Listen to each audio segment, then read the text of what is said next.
check. Okay. I think Kokanee is actually like a Canadian beer. Kokanee is a Canadian beer? I think so. Yeah, it has that like... I remember something my cousin was talking about where he's like, you have to find Sasquatch on the container. Like on on the bottles, yeah. Like you search for it. That is the coolest business model to have, where you just... Like you had a secret Yeti just hiding out in your... Do you believe in Sasquatch? I believe there could be something out there, but it's also... I don't... really slim. It's a slim chance. It's a slim chance. What is the story of Sasquatch even? Is it like... Is it just there's some evolutionary... It's not an ape, it's not a human... But it's a thing, and he has survived, but he's just elusive? I feel like someone got really bored in high school, and they just dressed up in some fur costume and went out. And they just ran? Yeah. They're like, hey, we're going to make this video. And someone saw it. Everyone's going to believe it. I mean, we kind of see it a lot. So the weed store here, for example, right next door is the... The what? Do you know there's a weed store in Castle Rock? No! There is, yeah. Is there? A marijuana store, yeah. You can buy marijuana in Castle Rock, Washington. Is it right over here next to the fitness area? Yeah, it's next to like the Mount... the Mount St. Helens Gifts. Right. I think it's like okay, Mount St. Helens Gifts. Yeah. You're like, oh, I know the one. Oh, I know this. I used to go there all the time. I've frequented the Mount St. Helens. As a young woman, you used to... Every Sunday, Mom took me to the Mount St. Helens Gift, see what they got in. Right. That's new epic. Product. All right. Well, we are in, my friend. Nona Southard. What do you typically like to go by now that you're older? I just go by Nona. I've always gone by Nona. Is it just me that just puts Winona in front of it? I think everybody just assumes that it's Winona because that's my technical name. Your technical name? Technically. Did you have anything against it when you were younger? Like, I hated it. Do not put that Y in there. I hated it because everyone would just automatically assume that I was Winona Judd or Winona Ryder. And that's not what I'm named after. It's just like a super intelligent, unintelligent way to take any conversation. Right. Like, your name is like this name. I'm actually... Okay, what do you want me to say about that? Well, I'm named after the Motley Crue song, Nona. There's an actual song named Nona, and I'm named after a Motley Crue song. That's epic. Yeah. Is it like a dirty song, or is it... No, it's actually like a super slow, boring song, but it's like Nikki Sixx's grandmother. They're like, we have to pick one song from Nikki Sixx. Yeah. And that was it. Oh, we're just going to take the greatest albums and just stack them together and pick a name. And that's how my parents came up with it. I think that's how a lot of parents came up with a lot of names. But I mean, nowadays we go off pop culture. Like, say Jackson, for example. That's probably a lot from Jackson Teller from Sons of Anarchy. Like, that's... I was going to say Gemma, right? Yeah. Right. I mean, that's when I'm watching TV, when I'm watching a lot of movies and stuff, I'm not ashamed to be like, that is the coolest name ever. I'm going to lock that in my memory bank for later, baby. Right. Yeah. Okay, cool. So Nona Southard, welcome to the Junkyard Love podcast. Thank you. Yeah, I'm happy to have you. It's funny that I originally, when we were first talking, obviously, I was originally like, oh man, you know a lot about guns, carpentry, woodworking. You're recently a mom. Yes. You're with Brandon Bartlett, who's just like one of the most amazing, cool, awesome people. And so I just wanted to hear stories about Brandon mostly. But as we just went and we had a quick drink and just a conversation and caught up just as friends too, I feel like there was a few more things that bubbled up to the surface that were a bit more important to talk about. So I would love to dip into guns and carpentry and the things that you are amazing at. But let's start with motherhood. You're recently a mother. You want to talk about that? Yeah. So I just had my child, first one. Brixley is 6 months old. She's right about 6 months. And that was a huge life changer. Like, you think you're very stable and life is just going well, and then all of a sudden, like, oh, you're gonna be a mother and it's gonna be so amazing, and then life just will take a huge shit sometimes. Yep.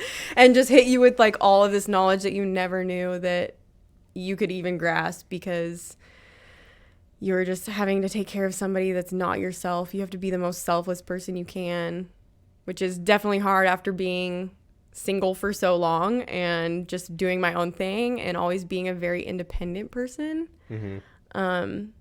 It's crazy. And then just along with that too, like, you never know how much you can take as a person until you are just pushed to your limits. Right. And I feel like being a stay-at-home mom, which is what I am technically right now, there's a huge stigma on stay-at-home moms that you feel like everybody just sees you as somebody that stays home and chills on the couch and you just catch up on your shows as the kids sleep. Yeah, you're just gonna stay at home all day, and then the husband comes home and he's like, "Oh, what did you do all day?" And you're like, "Oh, I got." It's that typical sitcom thing that's painted in our mind. And you have to explain everything, and it's a lot more than that. It's definitely in depth of what. I don't know. It just. It's crazy. It blew my mind. Yeah. Like, I thought I was going to know everything and I was going to be all set. And then it happened and it was a complete 360 of what I thought it would be. So when did you start changing? Like, okay, so you found out you're having a baby. Obviously that initial shock is just a huge, like, well, everything's different. But then, you started really changing, like your perspective. We were talking about earlier, your perspective hugely shifted. Yeah. Was it during your pregnancy or after you had Brixie? It was definitely during because, like we were talking about earlier, I was on medication and I had to quit cold turkey. What was that medication for listeners? I was on Adderall. Okay. And I was on Adderall for years before that. And I quit cold turkey. So that definitely was a jolt to the system. And then also just physically, I had never had my body change like that before, which was huge. It was just very different, and I had to accept that this was me, and for sure it was doing something for somebody other than myself. Like, I was growing a human inside me. I was doing something very selfless, and it was amazing. But there were definitely times where I felt not like myself. Yeah. Yeah. Just like you were, like your interests and stuff too. Did your interests start changing too? Well, I mean, I love snowboarding. I had recently got into snowboarding like the year before that. And then all of a sudden it was being told no. Like, I can't go snowboarding. Oh, right. You can't go do all these things I feel that like you used to do. You kind of have that badass attitude too. I mean, on the outside looking in, it seems like you're probably someone who doesn't like to be told no. No. You're a huge go-getter, of course. Yeah. It's probably been beneficial to your life a lot of the times. But I can imagine people who know a thing or two about babies, and all of a sudden you're pregnant and they're like, yeah, you can't snowboard. Right. And then when I would ask my doctor and I was like, so what is the cutoff for snowboarding? And she was like staring at me like I was crazy. I'm like, no, I'm serious. Like, can I still go snowboarding even though I'm pregnant? She's like, well, you could. I'm like, oh, is it safe for the child though? Like, she probably is just like, can I slap you? Right. Yeah. She's like, oh, come on. Well, I don't think that as a, of course, let's say a general blanket statement, of course, snowboarding is bad. Like, that's just dangerous, of course. But I don't know. There's a lot of places where me personally, I'm like, I don't think I should even have an opinion towards that. Like, like I think if someone is a professional or not professional, but like a really good snowboarder and they trust their own ability to not fall, I don't know. Sometimes I think the mental health is better for the baby than being miserable in the house. Like, what if, I don't know. I was definitely not a professional, so I knew I was probably going to go tumble down the hill and rock my shit. So it probably wasn't the best idea. And I didn't. Yeah. Just a disclaimer. I did not go snowboarding, and I did not hurt my child. So how'd it go since you've been snowboarding this whole time and you never stopped? Right. So being a mother obviously changed you. I don't want to get too hung up on it, but we did have a good conversation about the Adderall. So stopping that's something that you had been on for a while, the ADHD. And so I asked Nona because over the course of the last 4 or 5 years, I've been off and on Adderall myself. Right.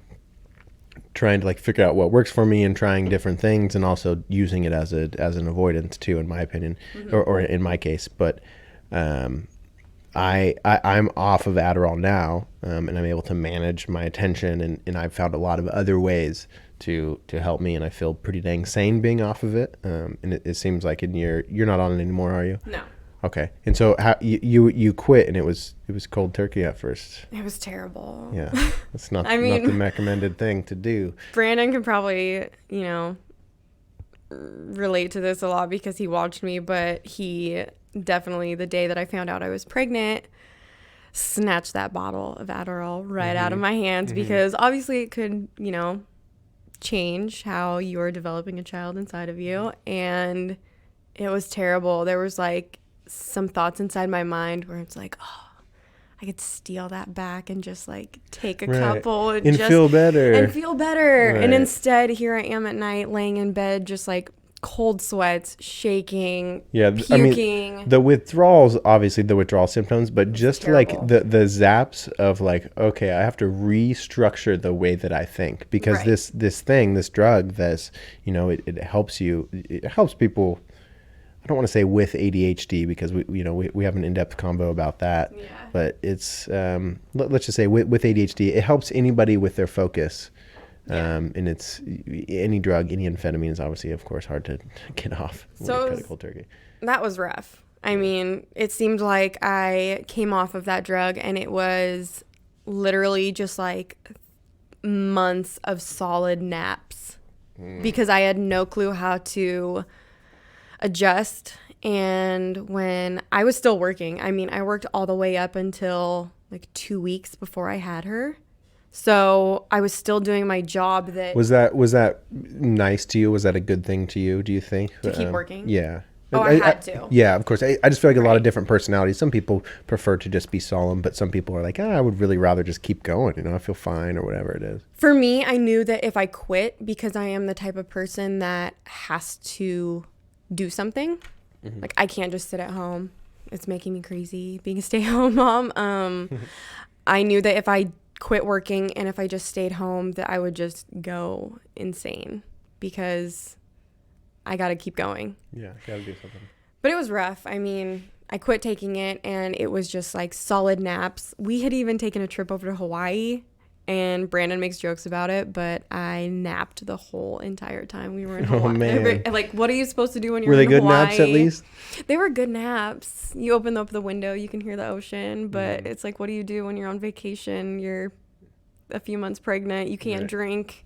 Isn't it funny how we get to these vacations in so Shayla and I went on after a show. We both met in Arizona for a few-day vacation. It was just like a small, like, we were celebrating my degree or something a while back ago, but we were on Whole30 diet, and so we weren't drinking. And it was funny realizing how used to drinking we are, and we have fun, and we ended up having a great time, of course. But it's funny when you go to places when you're not drinking, whether it's pregnant or whatever, you're following diet or whatever. Yeah, you realize you're like, oh yeah, like we have to think of things to make our own fun, right? We can't just get drunk and then everything's fun. Yeah, that's kind of I mean, that's a real thing that sort of happens as an adult for a lot of people in our age, is relearning how to have fun without drinking. That's. Yeah, which is kind of a big one I am a social drinker, so I love to go out, and I always said I would never be the person that was like pregnant and at the bar. I was pregnant and at the bar all the time, because I still wanted Brandon to go out and have fun, and even though I couldn't drink, I still wanted to be present and around my friends, which most of the time that's at a bar. Right. And going out. And so I still wanted to be that person. That's just a small town. Yeah. I don't think that's so wrong. What do you think about that now? Like, now that you've done it and you're a mother, you've been a mother for a few months, like, do you think it's a weird stigma? I don't think it's that big of a deal. I definitely would say don't judge the moms that are out at the bar. Like, you have no idea. Like, that mom might have spent her whole entire week in the same pair of sweatpants with no makeup, no hair done, and like that is her moment to get out. Yeah, let her out. Just let her go. Let her have some fun. Like, if she wants to take a shot of water with her friends just to feel fitting in. Yeah. I was definitely out like the week before I had her. Yeah. Like, well, okay. I want to. Right. Perfect. I want to make it. It's just all right. We're just going to set the standard of the Junkyard Love podcast. If you're pregnant, you got a baby. Okay, be careful. Like, don't get next to a guy who's having a bar fight. But go out and have fun with your friends. You can still be you. Yeah, be yourself. Don't be ashamed. And also, if you see somebody who's pregnant, just don't even think about it. Be like, hey, they're probably just trying to enjoy their life, just like I am, and return to your conversation. So breaking into motherhood, obviously, like so just switching any prescription that we're on, there's plenty of people, everybody's on different prescription drugs and whatever.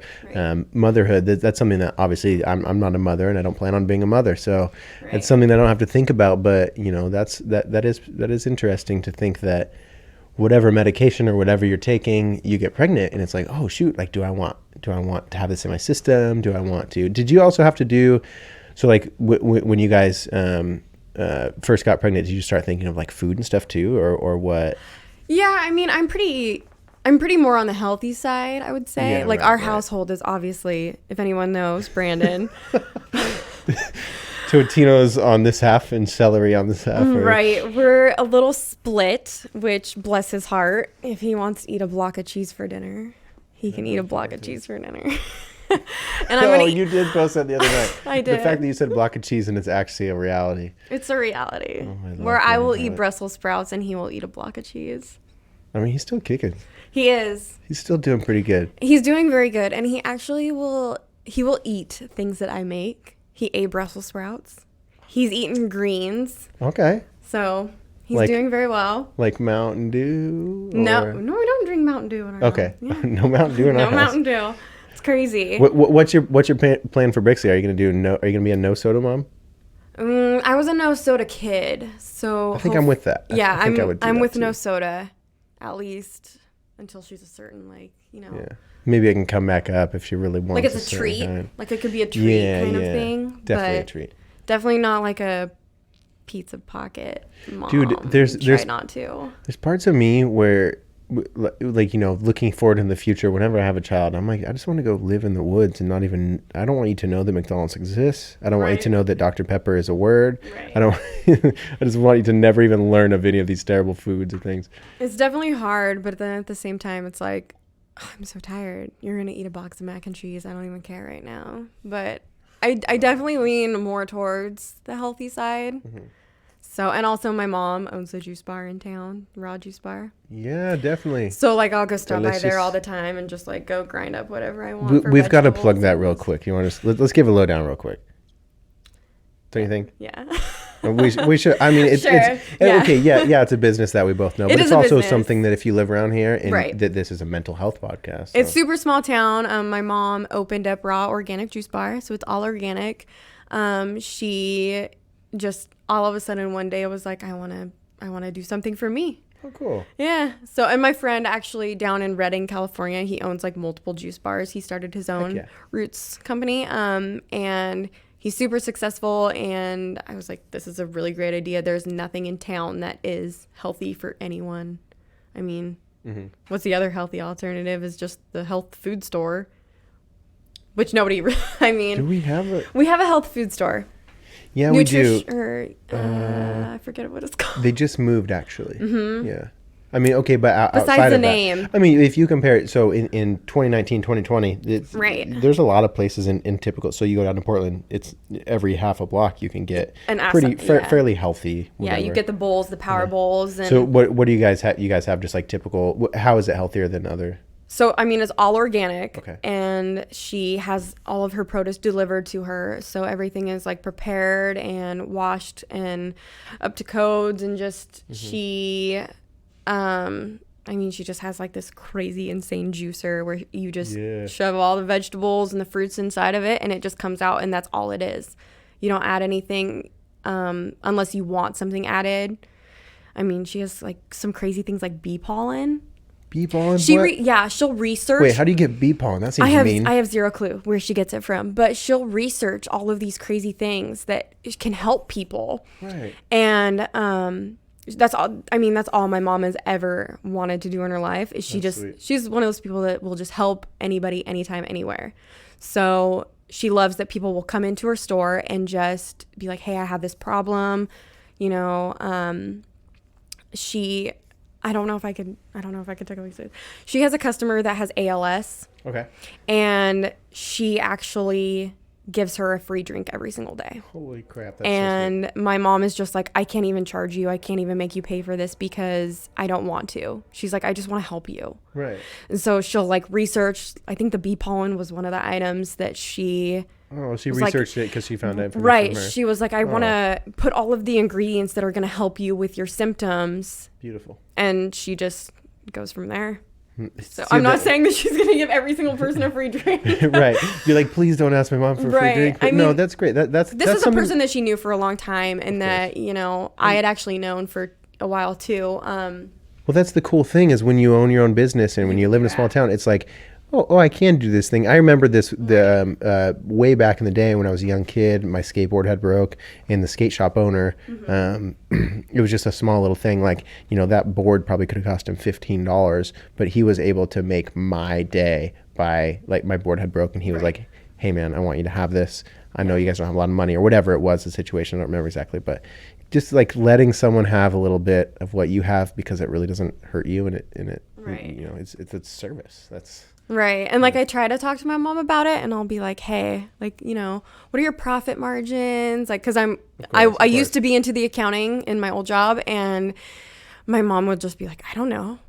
And I'm like, Mom, you're a business owner. You have to know. Yeah, she'll just be like, honestly, I don't know. You like, do, but she just wants to provide stuff to our community. I'm like, do you even know what you're making, like, profit wise? And she's like, I don't care. Well, I think that's important, though. Yeah, she just wants to give it out to the community and make everybody. We do get caught up with I had a couple of DJs a couple of days ago on the podcast, and I was talking about how myself, I cornered myself.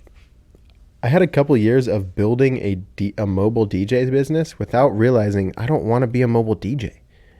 Like, so I was like deep into it, and I just kept accepting gigs, and people were like, can you do this? And I'm like, of course I can do this. And I'm like, so I'll get the gear to do this. And then a few years, like, you're into it. So I think a lot of people get momentum confused with what they actually want to do. So if she doesn't want to own a bunch of other stores and open a bunch of businesses and make this all this complicated thing, then those are the perks that she does. And of course, any business you should keep track of your profit margin, but I'm sure she has it all under control and stuff. So that's super cool. So that's over right next to Ross and Lane Bryant, right in between. You know, what's funny is yesterday on this podcast, I had my friend Bob, who used to own the clothing store that was in that location, Cutting Edge, which is cool to just have you guys back to back. Well, Nona, we dipped our toes a little bit into the mom life. You know, our age demographic of a lot of people who listen to this is around our age, and so I did want to hang up on that a little bit longer. What are, you know, just between you and Brandon, you guys' mental health, your guys' like mental, just seeing life differently, just changing, just growing up, like becoming parents. You guys have the house now, like all these super exciting things. We talked about a little bit about you working a job that was great job, but it was comfortable and you didn't feel as fulfilled. And I think all of those things are super related. Yeah. I mean, just to touch back also on like having a significant other, that is amazing. That I will also just a disclaimer to anyone out there that is pregnant, who has a significant other. If you have someone that is expecting, just take 30 minutes out of the day and have them research postpartum depression. Ooh, very huge. much. I mean, I am so lucky that I have Brandon, who will literally, any question that I have, like, oh man, I don't know about this. He is the first one to pull up his phone, pull up Google and start researching. Like, he will sit at his job and he'll just research all day and just like. I wish he would post a tweet once in a while too, but that's okay. He doesn't tweet. Every time I'm not he's with just Brandon, a hermit. I just missed him. I know. I miss him, so I won't tweet. But I'm very, very lucky that Brandon researched as much as he did. Like, he'll come home at the end of the day and be like, hey, like, how are you? Do you need like time? Do you need to go out and go do something? Like, he's always the first person to be like, you need to go do something for yourself. Like, let me watch her. You know, he researched like crazy on postpartum depression. So I think it helped me with struggling if I did, I would say. Yeah, of course, because it's, you know, these are feelings that are new to you. You're experiencing them alone. You're experiencing a lot of things alone for the first time. And so to know that he's looking up these things, like, he knew, reassuring you. Yeah. It's almost like he knew what I was going to go through before I went through it. Right. So that was really nice because he probably read it on Reddit. Your girlfriend will be sad. Yeah, it's like, hey, I'm gonna stop this crazy train before it even happens. He's smart. He's got it figured out. He's super smart. So on postpartum depression, did you anticipate having those feelings? Like, did you even think about that before he brought it up? I was thinking that it was gonna be rough just because I leaned so much on my medication for Adderall. Right. I leaned a lot on that. Like, whenever I was feeling sad or, you know, down, I would take it, and then I would just get this huge burst of energy, and I would go do something, and my mind would be so distracted that I wouldn't even think about it. But all of a sudden I didn't have that anymore. so I couldn't take it. So you have to face whatever's coming up. So I actually had to be a human and face what was in front of me, which was really hard at times. I mean, I was doing something that I had never done before. And then it wasn't about me for once. Of course. I was always in control myself, but now I have to be in control of a human child. Something way bigger than you. Yeah, that has to rely on me for life. So that was really difficult. And I'm just really, really lucky that I had someone that actually put in the time and the effort, which makes me sad because I feel like I see so many other moms on social media that are reaching out, and the person that they should be reaching out to is probably the person that's in the house with them. I see. I understand what you mean. Yes. Right. I see that on Facebook. I don't think a lot of the things that people post on Facebook, what they're saying, the words themselves aren't always what they're meaning, I think. Right. You know, it's almost like they're trying to say it to their significant other through a social media. Yeah. Well, and a lot of times we don't even know that we're pointing out these things, right? Sometimes our brain will trick us. Our intelligence will try to help us out here with these things. Yeah. So do you, so now on the other side, so how do you feel now? Are you doing better postpartum depression? You're doing good with that? I'm great. Okay. I mean, like, obviously you're a new mom. You're going to have days where you just sit at course. home and cry, but because there are things you just can't control and you don't know how to control them. So. Oh, I couldn't imagine. Dude, I have Shaylee and I, because we've been having the conversation more lately. It's something that, as I've been dealing with my childhood stuff that, like, would pretty much lead me to ignore any so what do you think about a family in the future, Jake? Or what do you think about this in the future, Jake? It pretty much kind of made me dance around that subject and avoid it. Yeah. So now that I've been dealing with those things and have dealt with them and working more around them, Shaylee and I are having the more conversations around that too. So Right. Yeah. And I think it's one of those things also where once you have a child, it makes you realize why your parents did what they did. Like, when I think about it and I'm like, oh, I didn't have the greatest childhood. My parents weren't perfect. And then I live my life and then I see probably there's a reason why my parents did what they did. That they're their own people. They were people before they had me. So they still are, trying to mesh their life into my life and that. Yeah, we forget. We just see them as no, you're just my mom. That's who you are. It's no, they're a whole person outside of that. They're just they got their whole thing going on. And that was my biggest issue with, I shouldn't say issue. That was my biggest struggle with having a child, is that I was such an independent person and that I was such an outgoing person that all of a sudden I was a mom. Right. And that's all I felt like. And so every single day it was you're a mom. This is what you do. Your identity is stripped. Yeah, that's very true. So, I mean, there praise the people that can be stay-at-home mothers and just be a stay-at-home mother. Mm-hmm. But for me, I knew that's something that I could not do. I have to do something for me also. Yeah. And for me to be the best mom that I can, I have to live my life also. I never wanted to be the stay-at-home mom. If I was a stay-at-home mom that was only a stay-at-home mom, I wouldn't be the best mom that I could for Brixley. Exactly. And if I am gone for a few hours of the day, which my child is an amazing sleeper, so half the time she's asleep anyways in the morning when I'd be gone. If I go to work and then I come home and I'm enjoying the time that I'm with her, it's going to mean more than me being with her all day long as a stay-at-home mother and not enjoying the time that I'm with her. Right. Because it's so stressful sometimes. Of course. So I'll be a better mother to her if I'm doing more of what I should be doing and also raising her. Yeah, of course. If that makes sense? No, it totally does. You have to balance these things. You can't just show up you can be in the same room as your child 24/7 if you want, but if that means that you don't get a wink of sleep, what's the point of you being in the room if you can't fully take care of your child because you're so exhausted or something? Right. I mean, some people can be a stay-at-home mom and just be the perfect, Pinterest mother, but I know that for me, that if I am not out and doing what I'm, creating and doing things that I need to do, physically, Of course. then I'm fulfilling yourself as a human. right. If I don't feel like my own self, then I'm not going to be the mother that I need to be for her. Yeah. And then I'm just going to be miserable and depressed all the time just being a stay-at-home mom.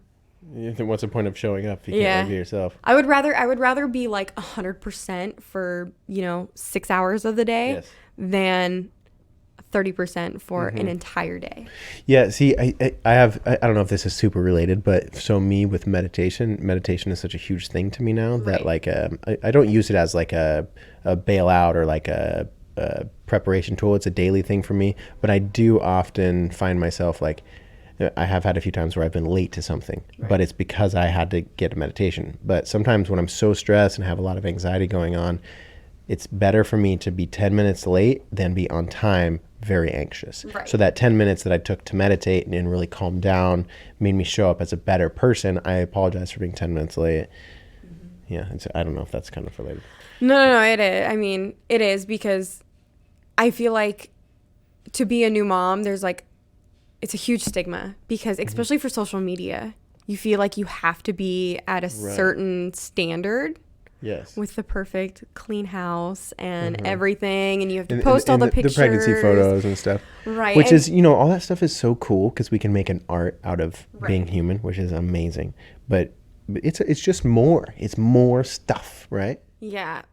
I almost went in the reverse, though. Okay. Nobody knew I was pregnant until... Oh, yeah. I saw you at Ryan's wedding. Remember I was like, asked if you wanted a beer or something, and you're like, well, I'm pregnant, so I'm pregnant. I'm super pregnant. I was like, oh, wow. The last time you saw me, I was super pregnant. I know. And I was just like I was like, I had no idea what was going on. Right. But nobody knew I was pregnant because I didn't post about it on social media. So nobody actually knew. Yeah. But then I feel like when you start posting more things, there are more people that are judging you. And so that is a really hard thing for stay-at-home mothers because you feel like you have to level up to every other mother that's out there. And so, I mean, I feel like I have a lot of people that will tell me that I don't post enough. Like, oh, you don't post enough about your kid. You don't post enough about this. Oh, I get excited because I see you have a new story. And then they'll click on it and it'll be something like woodworking and not my child. Like it's not your baby. Yeah. They'll be like, oh, I get so disappointed when you post about your, here's a picture of a saw and not your kid. Right, yeah. Your grandma's like, I hate your saw. Right. I don't want to see it ever again. Like, I want to see a baby. Post more kid pictures. Well, so that's the thing is that represents out loud what social media is, right? We kind of think that it's all of us, and then we get situations like that where you're like, it can't be all of us because I'm a mother, but I love woodworking. I'm also a carpenter. I'm also still a person. Yeah. And you can't, like, that doesn't mean, you can't just like, this is a cool photo of my table, but let me make sure I put my baby on the table so you don't get mad in this photo. We've just got to be aware that our actions are kind of chosen by other people's opinions sometimes if we're not careful. So yeah. And then like also too, like I have other people that are mothers that are new mothers, and when you talk to them and it's like mom shaming is totally real. Is it? I never actually thought it was a topic that I could touch on and actually relate to until it happened to me, because I, looking it up when I was pregnant, like researching and looking into things, and then I was like, my friends aren't going to be like that. Like, my friends are going to be my friends and supportive no matter what. And I've had multiple friends like drop off, not even talk to me anymore.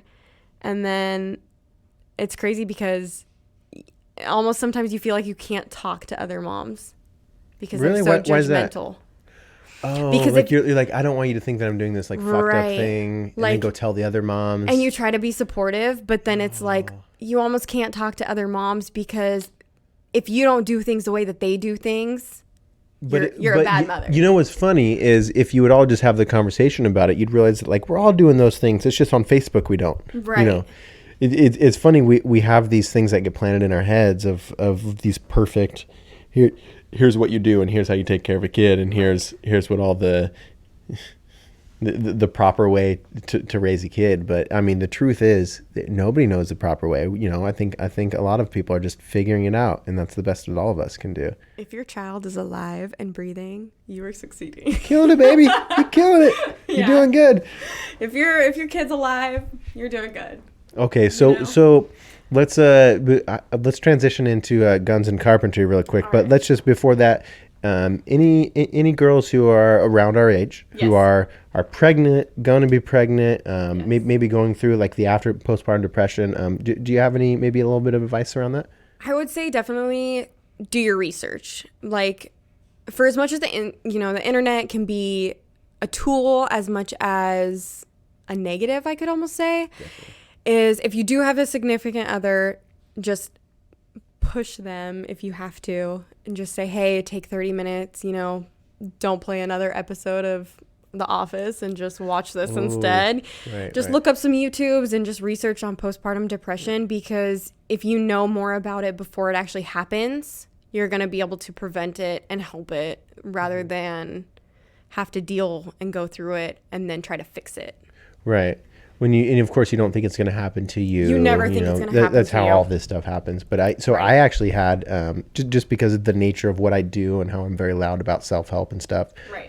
I get messages from a lot of people. I have had more than one, recently had a baby, female friend who has hit me up like, I'm not doing so good. What was happening was postpartum depression, of course. They're doing great now, but it's something that I don't know, because I haven't been to the doctor's office meetings. But so do they maybe mention it? They say like, hey, keep an eye, here's a pamphlet or whatever, or is it? No, it's literally like you'll go in for your checkups and they'll give you a clipboard with questions and you have to sit there and fill them out. And I feel like you're in trouble if you say the wrong things, like you're going to take my baby away? Or it's what? almost like you're getting a quiz, and so you want to answer the right way so that you don't have to be in trouble. You don't want to get a low score. I totally get that. So it's almost like you're obliged to like mark the good answers so that you don't have postpartum. If that makes any... No, that totally makes sense. You almost feel like you have to lie. Wow. Right. Because if you mark the wrong questions, you're going to get a bad score and they're going to be like, oh, now it's time to medicate you. Oh, man. So then it's almost like you want to answer the right way.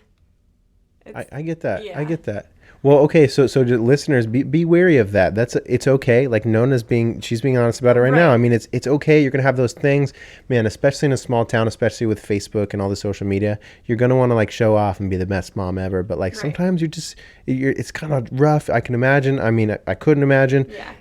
If you're going through it, it's okay. And also be prepared for it. Learn about it. Learn about postpartum depression. Learn about like how different things are going to be. And you can, and also the guys, be more like Brandon Bartlett. just be supportive. Research your stuff. Look up anything about postpartum depression, even just for 5 minutes while you're taking a dump. Do it. That's Brandon. I love that you just right in between. Let's just tell you something super embarrassing. Please tell me, is it about Brandon?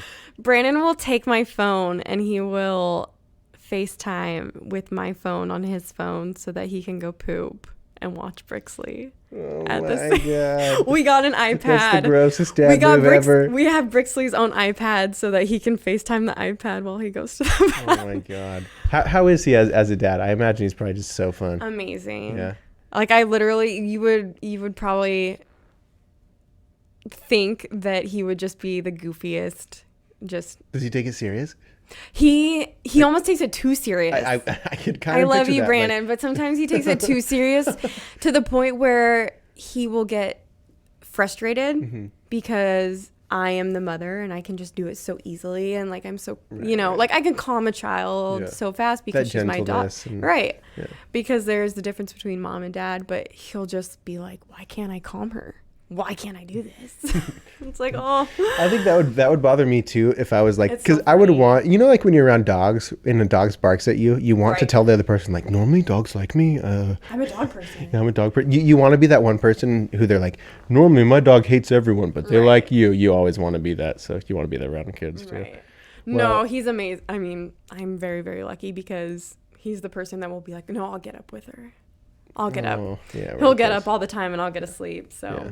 Well, I mean, that takes new parents. I'm sure that takes so much work from both parties. So again, just any new listeners, wherever you're at, if you're having a child, if you're in your pregnancy, if you're after your pregnancy, if you're a father, if you're a mother, just take a note where you're at and realize that the other person's trying hard. Yeah. Communicate. Yes. Communication is like the biggest thing, because if you are quiet and you self-loathe in it for too long, it will just eat you up alive. And if you don't talk about it, it is just a spiral. And real quick, I do get a little concerned about like echo chambers too with this. Something I want to touch on, like so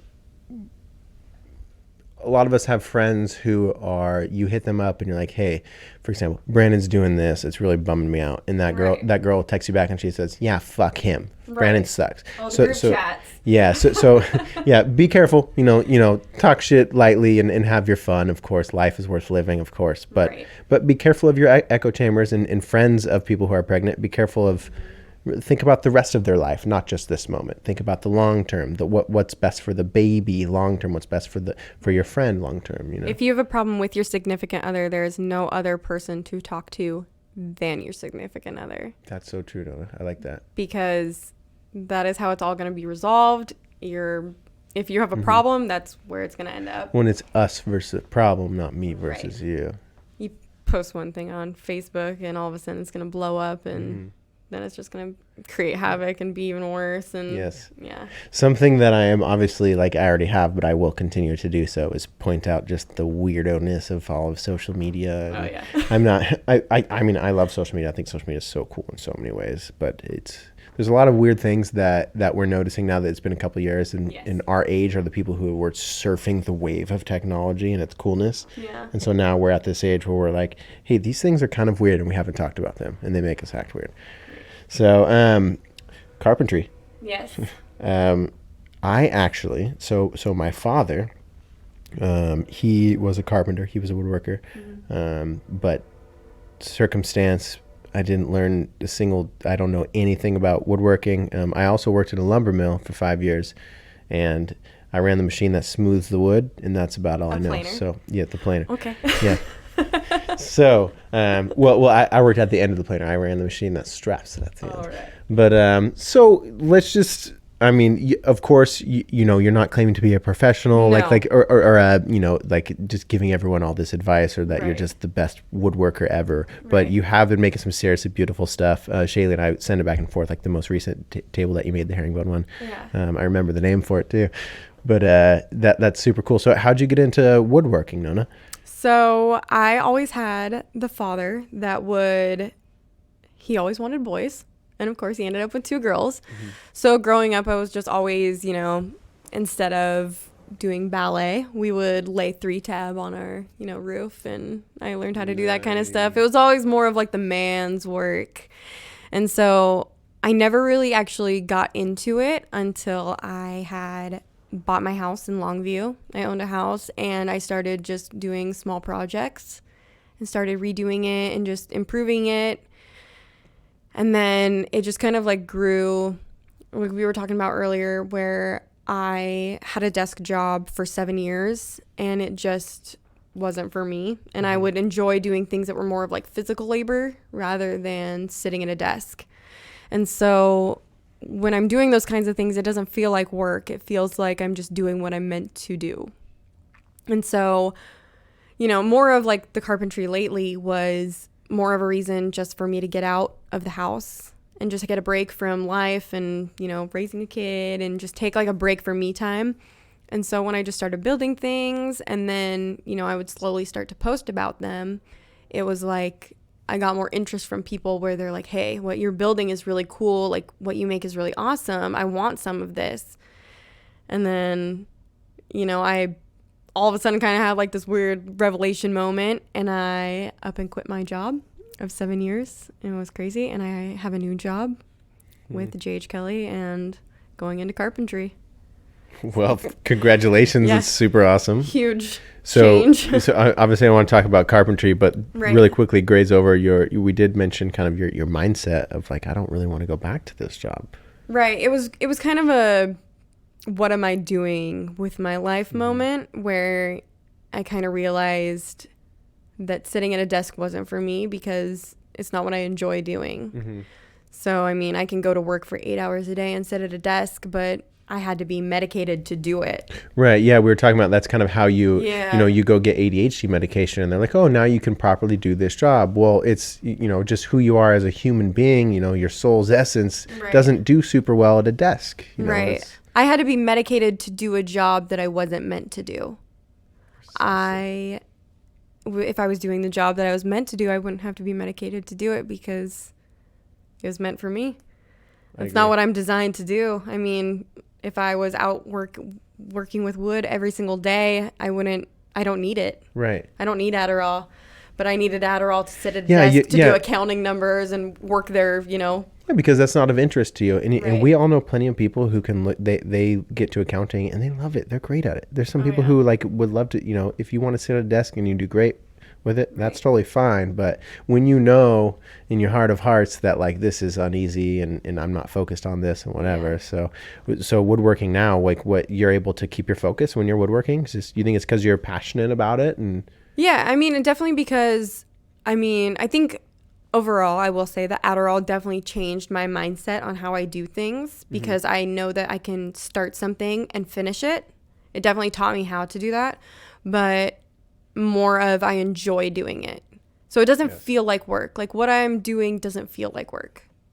Well, I mean, what's the point of what we're doing at any times anyway? We kind of forget that we're not building up to this thing like, oh, we're gonna live this life. Once we get this thing, we're gonna be happy. Like, I just don't see why not, like, while in the midst of you doing this thing that is making you long-term happy, why not enjoy that too? I just don't think we should enjoy 1 hour of victory because we suffered for 10 hours. Why not kind of enjoy all 11 hours, Right. And so like we were talking about earlier, like with medication and everything and having to be medicated to do a job, it almost was kind of a 360 on I'm not meant to do this job. Even though I was good at it, I was making decent money and I had free reign on everything. I mean, I didn't have a boss that told me what to do every single day, and it was an amazing job, and it was definitely a job that I would go back to if I had to. But I know that it's not something that I want to do anymore because I was not me doing it. Like I would come home every single day and, Brandon would say, oh, you're not happy.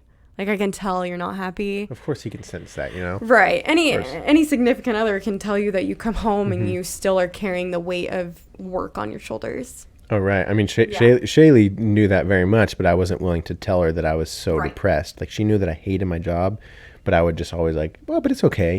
Try to like, but you do it because you're making that paycheck and you're like, oh, this is a our paycheck. I need to do this. I need to keep going. I need to do this to keep up. That comfort is so tempting in a lot of our, our age alone, but especially our age, along with being surrounded by so many mills and factory blue collar work or whatever. It was kind of, I guess, maybe different for you, but you did kind of have a tomboy upbringing, so maybe it was. I did. Yeah. Obviously with the guns and everything and hunting and.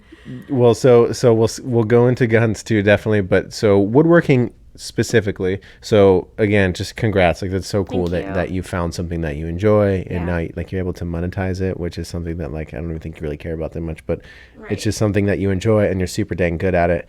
Yeah. What is it about woodworking? Like what did you start with? What was your first project that kind of pulled you in? Ooh. Well,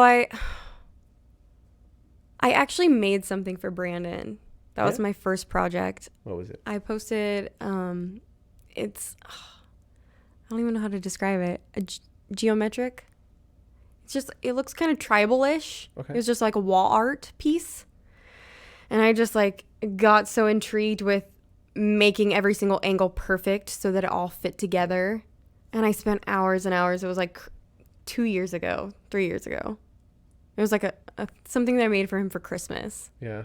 And and I took so much time on it, and then he like loved it because it was something that you couldn't buy from a store. Right. So that actually meant something, and like I put my heart into it.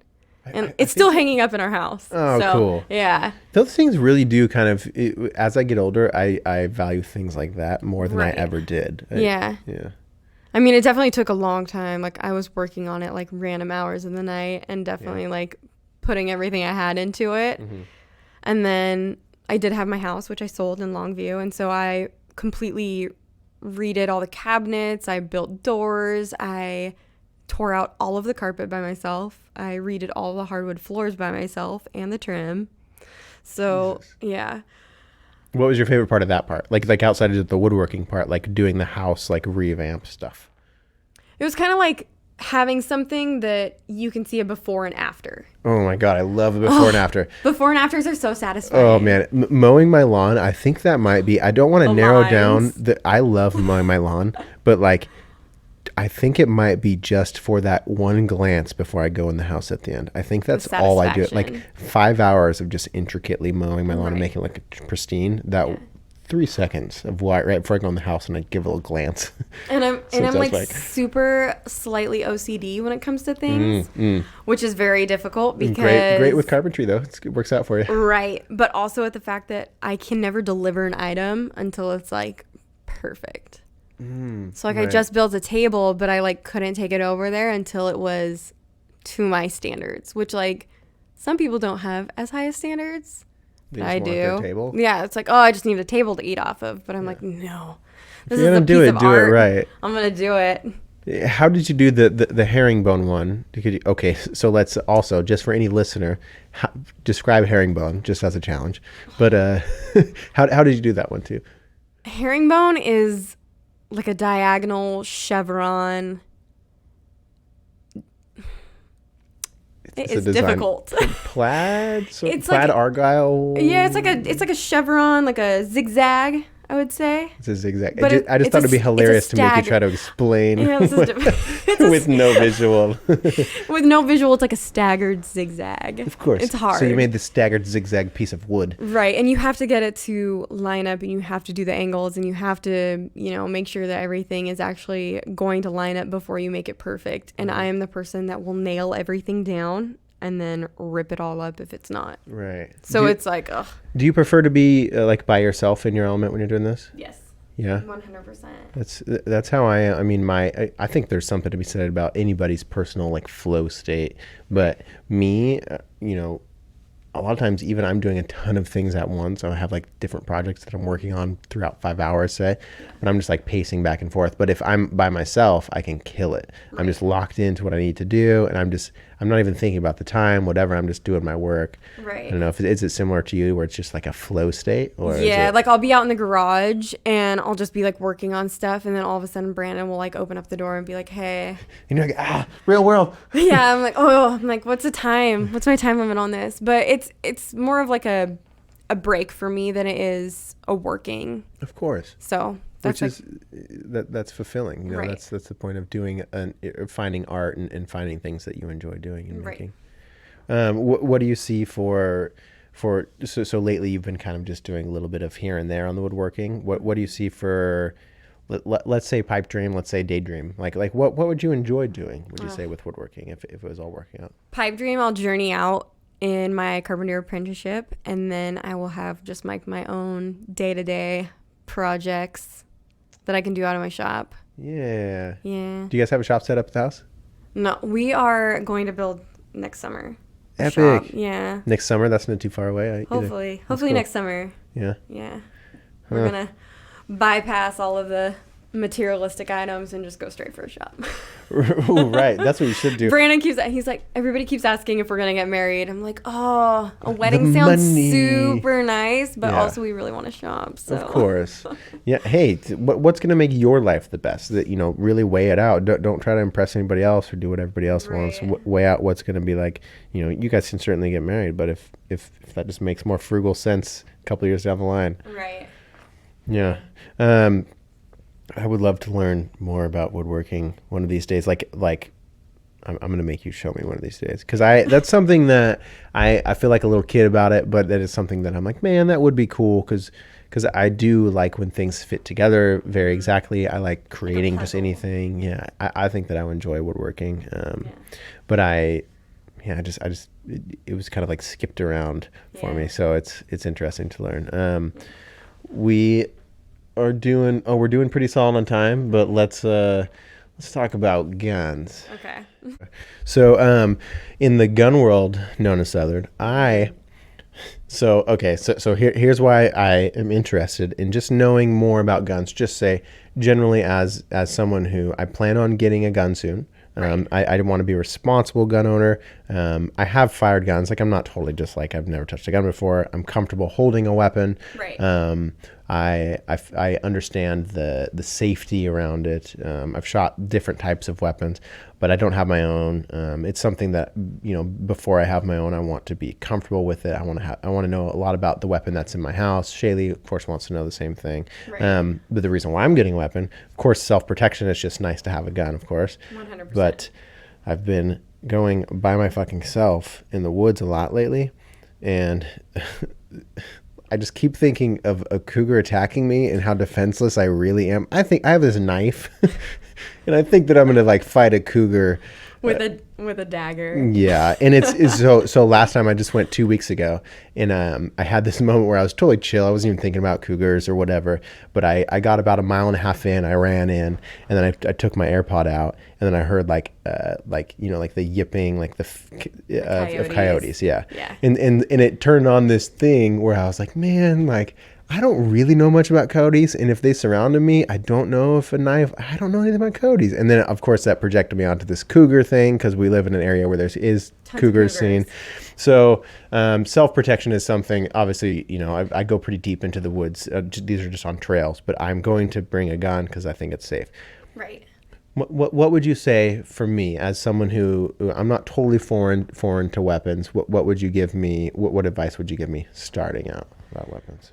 I would say definitely if you have someone around you who is accustomed to weapons and who can help you with them, definitely reach out.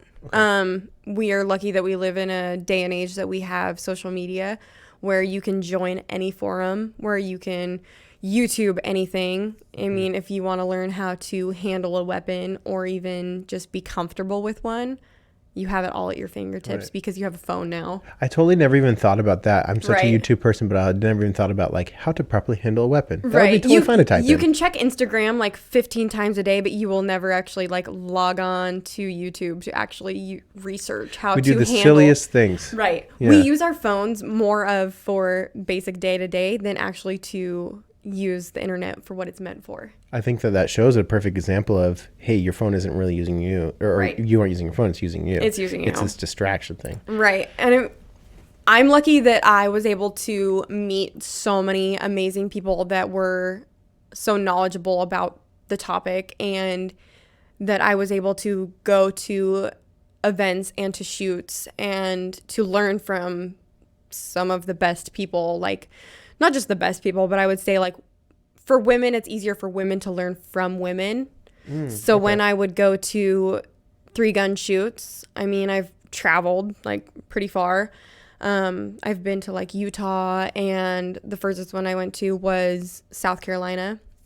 I flew all the way over there and I met some amazing people. I mean, Maggie Reese, Becky Ackley, Jana Reeves, they're like some of the biggest names in shooting, and to go to Applebee's with them and go hang out with them and just like like learn that. Did you guys talk about guns, or what did you talk about? Oh, the whole entire time. Heck yeah. Yeah, to go like, and I mean, it was like a 3-day, 4-day event where you would go and travel. I flew over to South Carolina by myself, and it was the worst experience because Hurricane Joaquin hit the coast that weekend, so we got completely rained out. But it was also the best because I was able to just hang out with the people that we were shooting with. Who have similar interests as you, too. Right. And it's a massive group of women that were just there to shoot. So all you're doing the whole entire weekend is just talking about guns, and you're talking about shooting, and you're just learning from like some of the best in the industry. Yeah. And I mean, 3-gun is pretty crazy to where, I mean, it is thousands and thousands of dollars, and you were in... What's that, 3-gun? You said? Yeah, so 3-gun. So you're shooting pistol, rifle, a shotgun. Oh, okay. And it's timed courses. So these are those crazy Facebook, videos that you see where like the 6-year-old girl is running around shooting the gun as fast as she can in the woods and hitting all the targets. That's pretty much what it is. Okay. They're courses. So I was learning from some of the best people, and then growing from that was amazing. And just they're always like so welcoming and inviting and willing to help you out with anything that you needed. So I can imagine that. That's kind of where I got my confidence from. And then also just branching out in the gun community from meeting so many different people, from going to different activities and just different, events. I was able to meet more people and just keep growing in knowledge.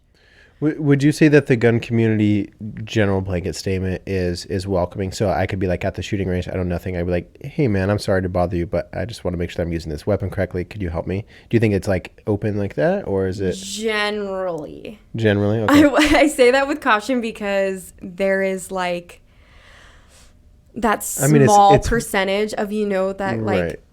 tool that's on his computer with his keyboard that's just like, oh, you're doing this wrong, you're such a tool, yeah. like just critiquing every single thing that you do, like a keyboard warrior. Keyboard warrior. Yeah, it's pretty much what it is. I mean, brought into real life. He would there's a small percentage of people, especially being a girl, I would get that a lot too, where I would get messages, and it was we kind of touched topic on that, where it was almost degrading because I would get messages from guys where they would message me and say, you're a stupid woman. You don't know what you're talking about. You're just here being a gun bunny. They call them gun bunnies, by the way. Oh, like snow bunny? Like a snow bunny. Oh. Yeah, you would be a gun bunny and you would just go out and take pictures of you holding a gun, but you wouldn't actually shoot it, which there are some women that do that. I didn't. I love shooting. Well, it's such a silly thing to have to argue against. Jesus Christ, what a waste of your time, though. Right. Like some dude messages you that, you have to like pull out your phone and look at that shit. Yeah. What a waste of time. Right. Jeez. So there's a lot of negativity in the gun community, but there's also a decent amount of people who are very supportive. So that was very nice. And also the people that I met along the way were just genuine, good human beings who would want to teach me. It was just very eye-opening because I learned so much from them that it just made me feel confident about myself, which is half the reason why people don't shoot and that people don't carry is because they don't feel confident. So most people that they don't want to carry a gun is because they don't know how to use it.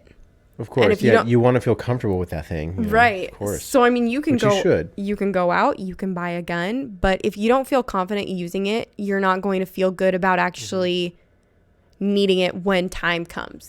Yeah, I think, just as much as, so my friend Spencer and I, we talk about if you're going to go to the gym, you should learn how to have a mindful walk by yourself first. Right. Like before you're going to go run, do this first. So before you go out and just like, I need self-protection, I'm going to go buy a gun. Do you recommend, like, before you spend your own money on a gun, before you do these things, like going out and experiencing shooting a gun, maybe finding a friend, going to a shooting range or something? So say a girl wanted a weapon, before she just goes and buys one and doesn't know anything about it, would you recommend she goes and learns first? Yeah, I would definitely say do not go to a big name place. Do not go to like a sports, I don't mean to shame people, but don't go to like a Sportsman's Warehouse or like go to somewhere that actually means something. Go to Bob's, go to a small chain retailer that will... What's the difference to you, Nona? Like just maybe the personable...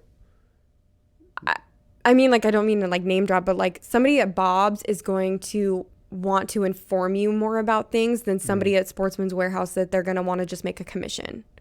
I agree. Okay. So there's nothing wrong with pointing that out. That's fine. Right. Yeah. I mean, like, go to somewhere that's like, I mean, I use the main places that I go like aren't close to here, but I mean, go to like a small chain. Because small chain people, like Gator's Guns in Kelso is like super low key and they're honestly a family owned business. So they're more about educating you instead of trying to make a profit off of you. Of course. So they're actually trying to help you. They want you to be informed. They want you to know what you're going to buy rather than a chain brand that's just trying to make a profit off of you and just make a quota for a sale. A big place is, of course, like this guy he has a manager breathing down his neck. Like, you better make that sale. Right. It's not like, does this person need a gun? What type of gun do they need? What do they know about guns? These guns are a serious freaking topic. I don't think they should be taken so lightly. So I mean, if you are just out shopping for a gun and you want to talk to somebody about it, definitely try to reach out to people that you know. I mean, there's never been a time that I've had someone message me, say, hey, I want to learn more about guns, or I want to go shooting. Like, I will definitely try to make time in my day and in my schedule to go teach somebody who wants to learn. Yeah. Because as a community, I'm going to want somebody who knows what they're doing rather than someone just packing a gun that has no idea. Yeah. I think more people should be less afraid of it. I think more people should learn, because I think, I would be willing to bet that a lot of people, once they've had a gun, if you've never had a gun in your hand, once you got out and you shot it for a little bit, a couple hours, and someone taught you about it, and you felt it in your hand, and you shot it a couple times, and you felt things. I mean, that alone, just interacting with a weapon is enough to break down that like scariness of like, ooh, guns are like, ooh, I don't want to touch this thing, which you can have your opinions on it, but I don't know. I think that there's a lot of situations, there's a lot of craziness in the world where if you want to have a weapon, I think that's totally okay. It's right. I think a lot of people are like, oh, I'm going to carry mace, but I'll never carry a gun. And it's like, well, they're both weapons. So you're trying to, stun or hurt somebody that's trying to hurt you. Have you ever experienced mace? Have you ever? I've never experienced mace. I never have either, but I've heard that it's one of those things where it's like, I sprayed it in this room and you're in the next room and you're fucked. Like, it's like, we see it in movies where they spray it right in their eyes, and obviously they do spray it right in their eyes for police and whatnot. Yeah. But I've heard it's so gnarly that if you're just in the room next door or you're near it, it's just... What's terrible is that I'll carry a gun and a knife and I won't carry mace. I've never owned mace. Mean. Mace seems mean. I will never carry mace, but I will carry a knife and I will carry a gun. At least just put him out of his misery. Yeah, just stun him. What's your have you ever been hunting before? Like, when you were younger, did you go hunting? Yes. Okay, what sort of hunting? What's your background with hunting? So like I would rifle hunt with my dad, bow hunt. Mm-hmm. Never actually got anything with a bow. It's one of those things that you try. That'd be so epic if you did. You try, but like bow hunting is seriously hard. Props to people who bow hunt. Right. It's something that it's probably just because I watched way too much Joe Rogan, but I just want to eventually. Hunting is actually very difficult for most of the people that will like go and just say, "Oh, you're just driving around in a vehicle." Like, if you actually do it the right way, it's pretty hard. Yeah. But I mean, growing up, I did more of sports. So I did trap team in high school.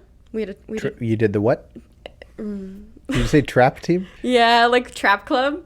I know trap probably means TRAP? Yeah, trap probably means something a little different for you. So are you saying that you and your friends sold drugs out of a sketchy house? Oh, no. Trap and skeet is a different type of thing. It's hilarious, though. Like, to pop culture now, the word trap is just not what that means at all. So trap team is where you go, and it's actually a sporting event where you stand with 5, other people in a half-moon circle, and a clay pigeon is shot out of a house, and you take turns shooting at it. And it's the best out of 25, and that is how you're scored. Which I did that in high school for a little while. I also did cheerleading at the same time, so guns and cheerleading didn't mix too well. Right. So I had to quit one, which obviously cheerleading costs more, so I had to quit trap. But after high school, that is how I got back into shooting again. I was a what do you call it? A co-captain, instructor. I mean, they both kind of paint the picture, I suppose. I don't know what you call it. What do you call? Why is this word not coming to me? Coach? A coach, yeah. Coach. Yeah. Like, I was an assistant coach for a trap team for high school. And so I got back into shooting. Yeah. And that's how I got back into 3-gun. And that's how I started getting all into the gun world all over again. So... I know you're not much. Let's talk about the branch from kind of like you're not as much into it anymore. But I do want to, before we go into that, just wrap up for any sort of like anybody who is interested in guns, anybody who is afraid of guns, who wants one for self-protection, they're interested in getting a gun, but they're just like, I don't know. I don't really have anybody asked to. Do you have any advice of like the first steps from not having a gun, not knowing anything about a gun, to learning or getting a gun? Do you have any? I would definitely say if you are hesitant on getting a gun, to do your research before you do it. Reach out to the people that have experience with it. I'm definitely 100% always willing to answer a DM if it is about a weapon. Definitely, yeah. If anybody reaches out to me and says, hey, I want to go shoot, I want to learn more, I want to be able to protect myself, I'm so willing to go help you because I want you to learn the right way rather than just knowing that people out there have weapons that they're not comfortable with, and that that's almost more scary to me than, a crazy person just out there with a gun. But it's almost more let's teach each other, there's a lot of skills that it's totally willing to share any experiences, any knowledge I have. And I do not claim to be a professional. Of course. I am willing to share the knowledge that I have rather than keep it to myself. So like it's a competition or something. It's not a competition. I'm not trying to be better than anybody else. I would rather make everyone have what I have. But I mean, I also don't claim to be 100. Well, nobody ever said you did, but I do think I do appreciate that you offering up. So anybody has what's your Instagram handle? Just somebody wants to send you a message. Nona Southard. Nona Southard. Yeah, Southard. just at Nona Southard. Yeah. So listeners, if you're from the area and you have any gun questions, or you want to you're just feeling uncomfortable about it and you want to feel comfortable about it, there's no damn shame in that at all. So just maybe shoot Nona a question and she'll give you an answer. Right. And we kind of touched on it, but I dropped off of shooting before I even had a child. Okay. I was dipping into, I could say, an influencer. I started, it was almost like all of a sudden my Instagram, follower count started to go up. Mm-hmm. And companies are sending you stuff saying post a picture. Right. So I had a couple companies. I actually had a few companies that would send me stuff. I mean, I had people that retailers that would say, if you go shoot anywhere, we'll send you all your ammo for free. If you go, you just have to use our name. I would say, okay. I also had companies that would give me just, loads of money and gift cards for free clothing, free advertisement. And then it kind of spiraled into, we'll pay you for your advertisement. We'll pay you for your pictures. And I was okay with that at first. And then it grew into a demand, right? Which I thought I would be comfortable with, and I ended up not being comfortable with. That's when you kind of realize, I don't know if this is the part of guns that I like. Right. Everybody wants to be an Instagram influencer. I feel like it's a huge thing. I want to be, a person that, is one of those crazy people that has 500,000 followers on Instagram.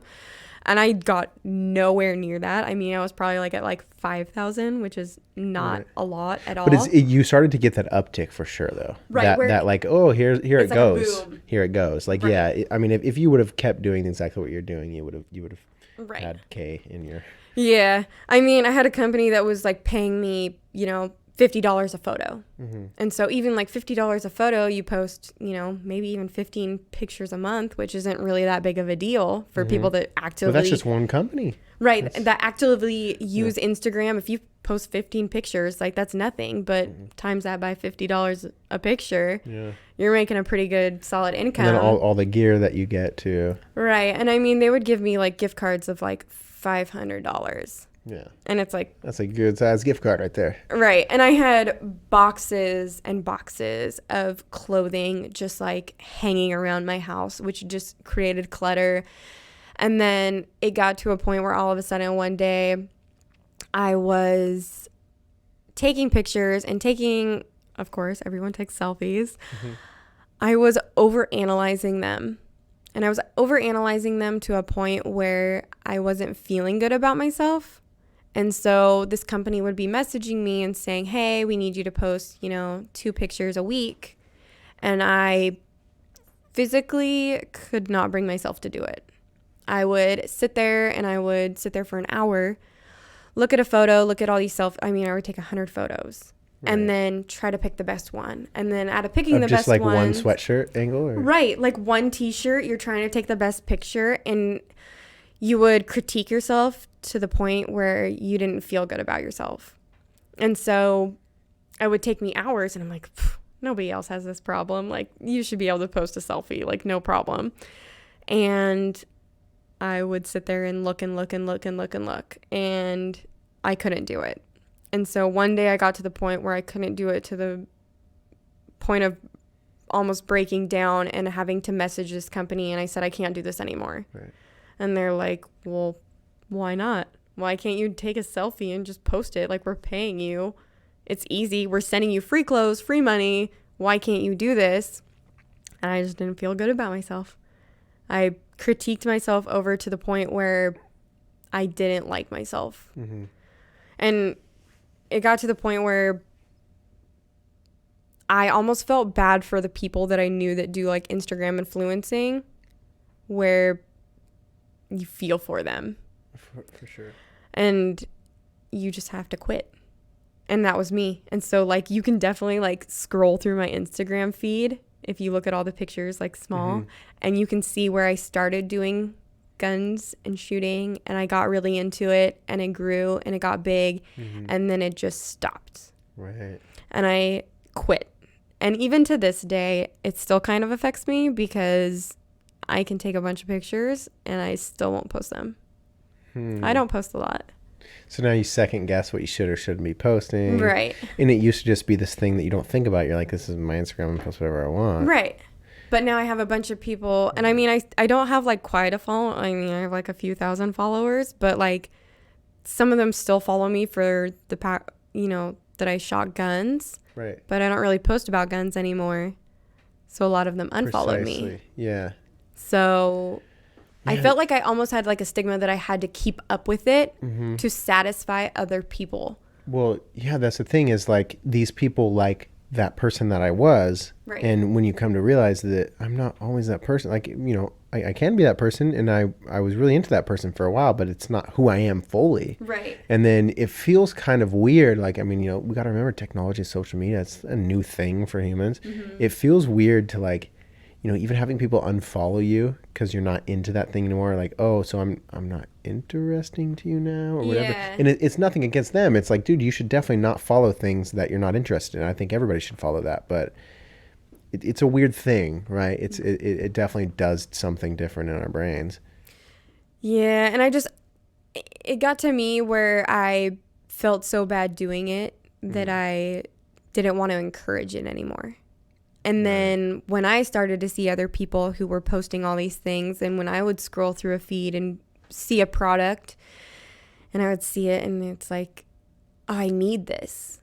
But do I actually need this, or do I need it because someone else is telling me I need this? Yeah, you wouldn't know you needed it if you never saw it. Right. So I didn't want to be that person that pushed other products on people because they didn't need it.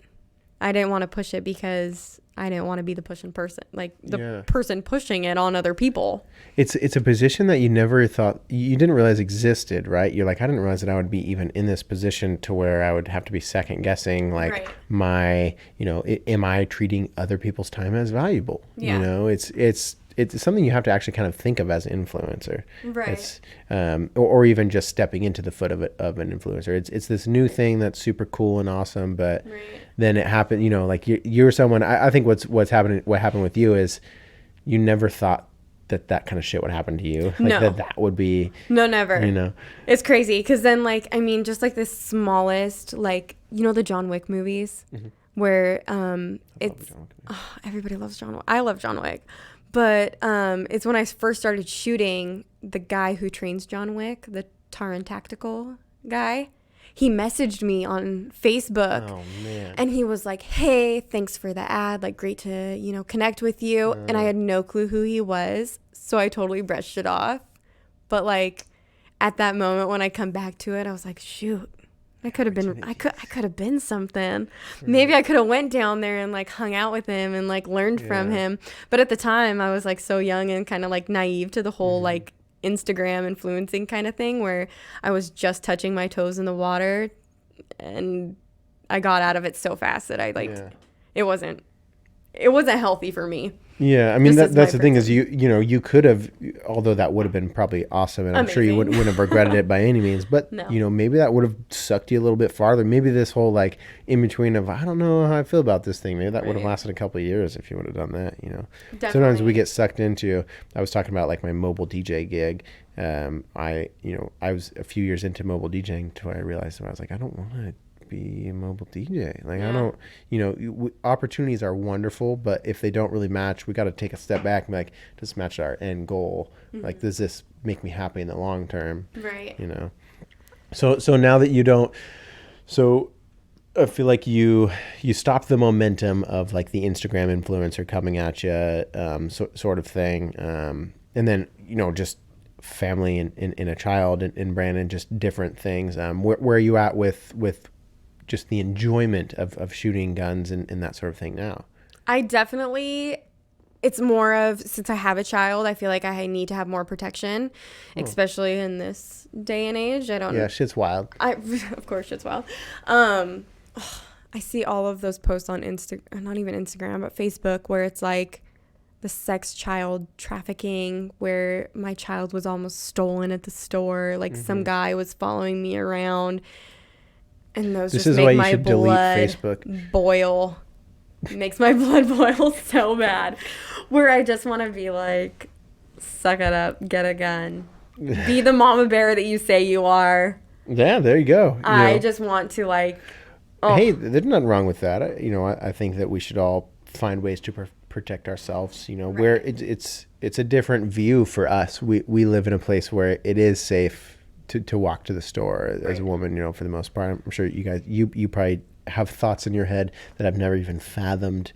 Just being a woman.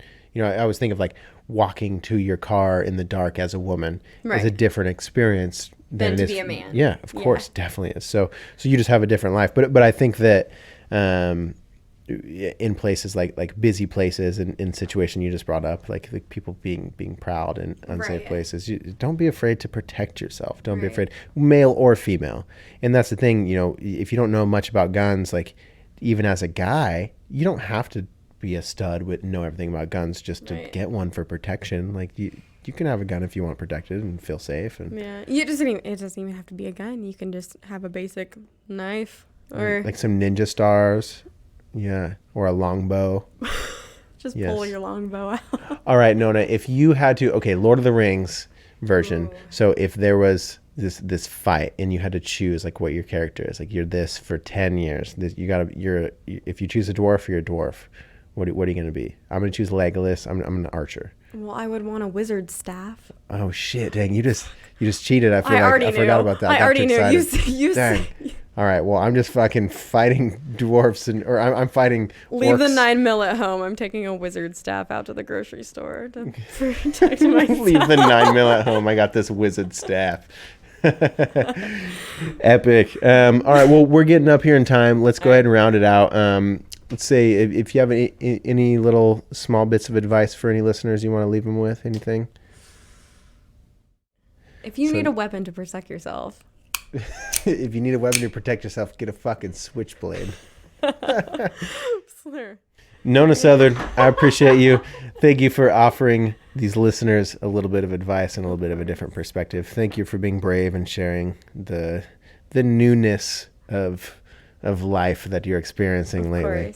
I feel like listeners and me got a lot of this conversation. So Nona Southard, I appreciate you. And listeners, if you have any questions about guns or protecting yourself or just, I don't know, being a badass person. Or new mom things. Or new mom stuff.